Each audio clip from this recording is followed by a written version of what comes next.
me që ju jeni këtu, për shembull, në këtë moment, që thoni që ai një luftëtar i fortë, si Bolev Çelik, siç kishte katën vetë.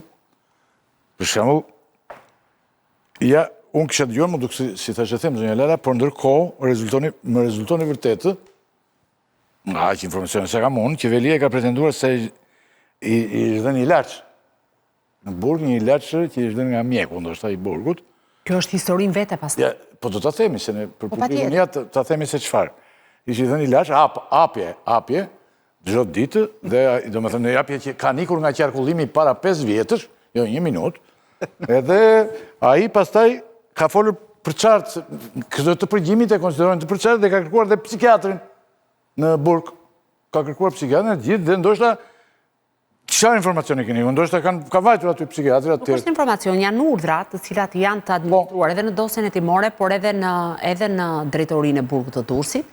Zoti Velia, pasi është bërë me dije nga përgjimet, ka pretenduar që nuk është në gjendje të mirë psikologjike dhe për këtë arsye ka kërkuar konsult me psikiatrin, me argumentin duke thënë që unë ndoshta nuk kam qenë në situatën më të mirë mendore dhe për këtë arsye kërkoj konsult sepse është e pamundur që unë të kem folur në këtë mënyrë. Ky ka qenë pretendimi i zotit Veliaj. Në dijenin time, Ministri i Drejtësisë zoti Manja ka bërë një urdhër në bashkëpunim me drejtorinë e përgjithshëm të burgjeve dhe është dërguar për inspektim në burgun e Durrësit zonja Drita Jaka, që është shefe Drita Jaka është shefe e sektorit të shëndetësisë në burgje, në drejtorinë e përgjithshme të burgjeve. Është ndoshta zyrtarja më e gjatë në këtë institucion, të paktën prej 15 vjetësh e mbaj mend unë, ndoshta edhe më herët. Dhe zonja Jaka, përpara se të shkonte të merrte kontakt me zotin Veliaj, ka bërë një inventar sipas dokumentit që ndodhet në dosjen e timore, të gjithë barnave që kanë hyrë dhe janë sepse barnat shkojnë... Ishte pretendimi për barin e vështirë bushat, të jep të efekte... Tani, është bërë bushat i qesh, po tani... Jo, po ndodhin ato, po kesh se dëmë për parë. Është bërë një inventar i të gjithë barnave që janë, pra që kanë hyrë në burg, ato që ishin gjendje dhe ata që ishin dhënë personave të paraburgosur apo të dënuar.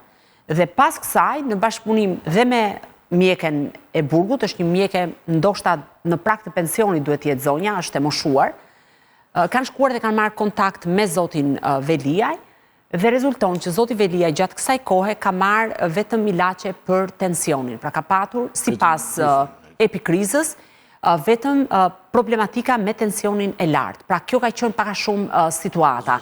Megjithatë, zotit Veliaj i është kërkuar nga ana e drejtorisë së burgut që nëse do ta shohë të nevojshme mund të transferohet në qendrën spitalore të burgjeve për të bërë të gjitha ekzaminimet dhe ai nuk ka shkuar deri në këto momente që ne flasim. Patjetër, që zoti Veliaj, si çdo i paraburgosur tjetër, mund të ketë shqetësimet e tij shëndetësore, drejtoria e përgjithshme e burgjeve ka detyrimin e gjorë. Është detyruar që këtë hapën që nuk e ka pirë. Këtë thot raporti. Këtë thot raporti, se tani është e vërtetuar, këtë duhet ta thonë institucionet. Raporti thot këtë gjë dhe ky raport është i administruar.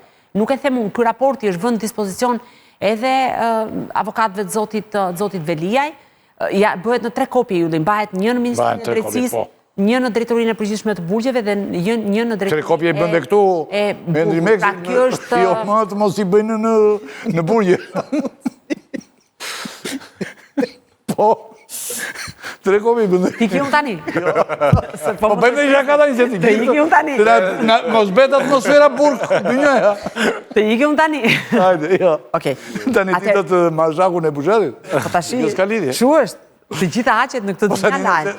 Do bëjmë dhe në këshu shaka tani, s'ka kuptim. Megjithatë, zoti Veliaj, si çdo i paraburgosur tjetër, patjetër që ka të drejtën e tij të respektojnë gjitha drejtat dhe unë jam për trajtimin sa më dinjitoz dhe sa më human të çdo të paraburgosuri, përfshirë edhe zotin Veliaj, kështu që në këtë aspekt mendoj që zoti Veliaj duhet, dëgjoj Ylli, ne marrim si shaka, po e dini që për një periudhë të gjatë zyrtarët e lartë të Shqipërisë nuk kanë qëndruar thuajse asnjë ditë në burg për vite me radhë, se ditën e parë shkonin në burg, të nesërmen i bënin o me probleme psikologjike, o me probleme klaustrofobike, ose me probleme të zemrës, edhe i dërgonin në spitale me 5 yje, ishin tamam si në shtëpinë e tyre. Po, ke dhe sot zyrtarë të lartë, po jemi për temë tjetër, të cilët qëndrojnë në spitale private dhe hargjojnë miliona euro për t'i mbajtur jashtë ambienteve të burgut. Kështu që kjo duket shaka, por është një problem shumë thelbësor, po të hysh dhe ta shikosh, dhe të shikosh se nga njëra anë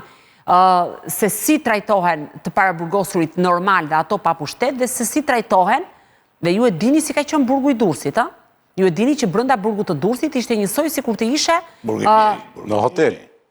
Po, aty për kohë me radhë, nuk di të them tani, sepse do të abuzoja me drejtën e fjalës, aty hynte drogë. Unë kam bërë një investigim. Aty hynte çfarë do lloj ushqimi të mundshëm. Aty kishte palestër. Aty kishte, domethënë ishte praktikisht deri në momentin që ndodhi vrasja në burgun e Peçinit, nëse e mbani mend që u bë vrasja brenda në burg, dhe unë atë kohë kam bërë një raport të detajuar dhe investigim për Birnin, më rezultonte që burgu i Durrësit kishte 10 shkresa. Di se kam kaluar unë njërë me gazetarin Klotomori, kemi qenë bashkë, dhe shkuam aty. Kaloj të dera. Që për ndjekje penale, apo kaluat e dera? Kaluam me lejo zonjë se takuam burgos, se unë kemi drejtë të takojmë burgos. Janë të nuar. Jo, brenda. Kështu që në këtë aspekt ne marrim... Bile maquanit e burgit. Ne marrim realisht e relativizojmë këtë çështje, por në shikoj si shumë serioze për mënyrën se si duhet trajtohet një para... Qartë, kalojmë te pyetja tjetër. Ditën e sot me Rion Veliajt i komunikoi një akuzere, ç'është kjo, Klodo? Dhe ta hedhim edhe te kolegët. Akuzere, do më thënë, Zoti Veliaj, ne kemi biseduar edhe privatisht, Ylli, në momentin që u transferua nga paraburgimi Durrësit në drejtim të gjykatës apelit posaçëm për masë sigurie, pra ku shqyrtua masa, gjatë transferimit ka përdorur dhe ka bërë telefonata me telefonin e një punonjësit policisë së burgjeve.